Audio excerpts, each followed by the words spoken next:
Hi everybody, today I want to talk to you about the different strategies and different guards you can play when you have different sorts of opponents.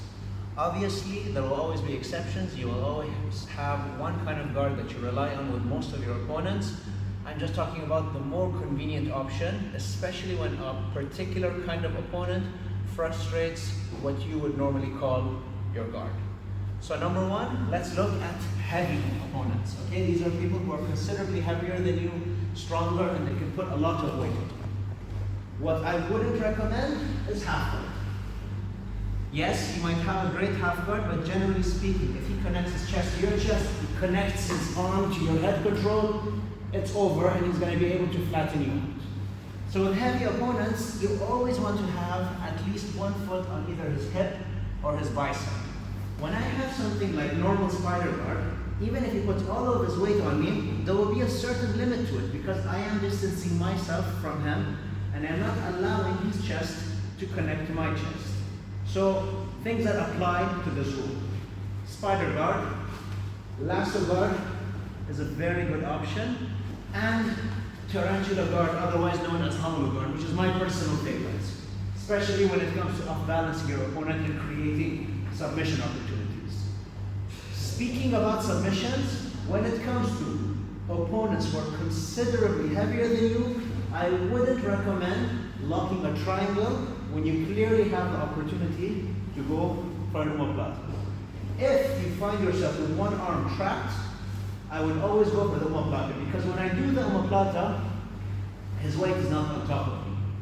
A lot of heavier opponents wait for that triangle that you throw on them, and they just put their hand over here and they stack you and either open up the triangle, pass, or choke you.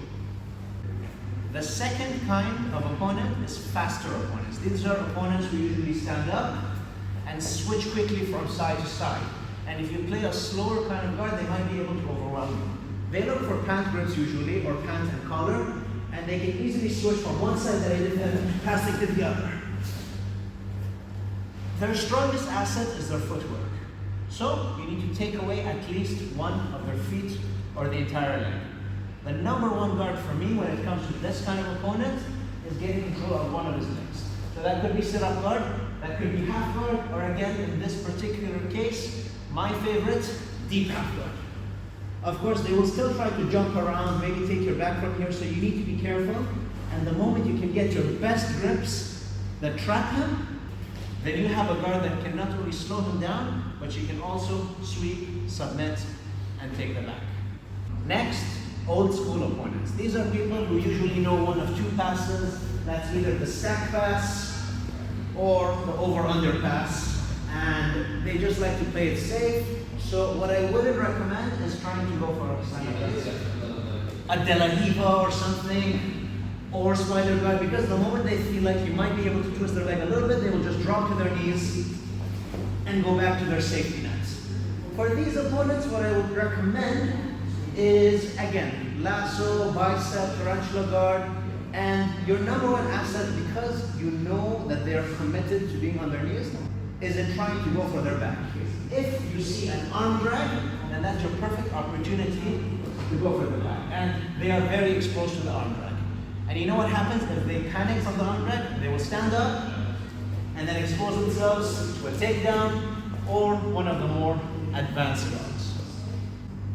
Next up, very similar to old school opponents, stalling opponents. Maybe they're winning in a fight or they just don't want to have an enjoyable role. These kind of opponents are very similar. They want to stay close to their knees, but also they don't have any real intention of progressing the game. They will only take a risk and pass your guard if you're really giving it to them. So it is upon you to take the risk. They're going to play it safe, their elbows are going to be tight, they're not going to let you do anything, and they will just keep digging in for that double under grip or the overarm. For this kind of opponent, you need to manage your distance and you need to look for a way to off-balance them, creating an opening. One of my favorites is a cross-collar grip, perhaps combined with the shin shield. If I can push him back and tug him forward and create an opportunity where I raise one of his legs, then I can easily connect that to single X or X guard. From here, they don't know what to do, and it is quite easy to sweep. this kind of opponent. Finally, strong and explosive opponents. This is the kind of opponent where every time I have a takedown or a sweep attempt, they can get out of it, stuff it, run away. They're very explosive and they're difficult to manage when you try and sweep them. A lot of times they're wrestlers or very athletic people who depend on their athleticism for their defenses. So for this kind of opponent, you need to depend on entanglements. Instead of simply having a single leg grip and coming up with it, I would recommend having a lapel. Having a lapel gives you an extra measure of security and it compromises their base. So that same sit-up guard or single leg takedown, if added with the lapel, first of all, he can't easily run away from you, because if he tries to run away, I'm still connected to him with that lapel. Second, his posture is compromised. So even if he tries to run away from me, I'm staying close to him. Simply having the lapel and using that to off-balance him and rock to the other side will change your game, because you are no longer pitting your strength against them.